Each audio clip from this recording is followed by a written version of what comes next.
this morning, since the pandemic, multiple states have seen a rise in violent crimes, from mass shootings to human trafficking reports. And in North Dakota, however, violent crime is up roughly 11% from 2021, according to North Dakota crime statistics. Nye Remy has more now on these findings. Good morning, Nye. Good morning, Nicholas and Alicia.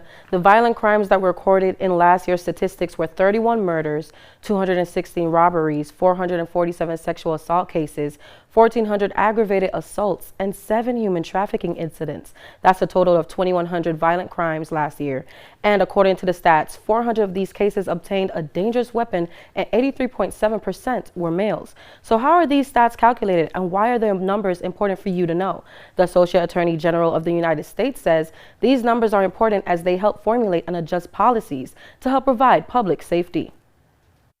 For many years, the only information we had about crime and violence was what was reported to the police.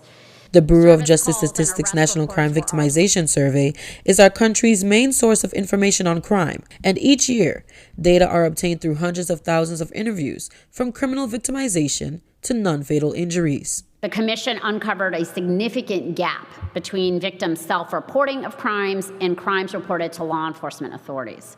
And, according to JSNC, this has allowed the survey to be continued out on a continuous basis, for it has, quote, great potential for discovering the extent and the nature of unreported crime, which is very common in our country. Service calls and arrest reports were our sole source of data.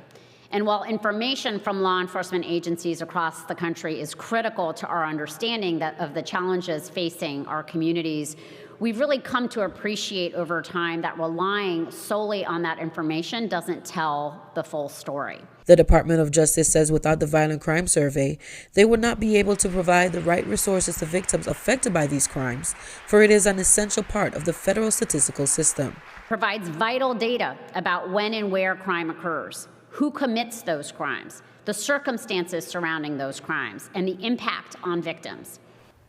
When it comes down to the resources in our state available to affected victims, one would be the Marsy's Law, which, according to the Attorney General Drew Wrigley's website, it allows victims to be treated with fairness and respect. The Marsy's Law gives you specific rights. It gives you the option of preventing disclosure of information that could be used to locate you or harass your family. You also have the right to refuse an interview or discovery request made by the defendant, and you are to be heard in any proceeding involving release, and much more. To get more information, you can head over to our website at kxnet.com. Obviously, you'd like to see smaller numbers in those crimes that you most talked definitely. about. But the good news is there are laws, and they can use that data to help make some improvements so that those numbers do come down over time. Good resources Yes. to always keep in mind. Right. Most definitely. Thank you very much.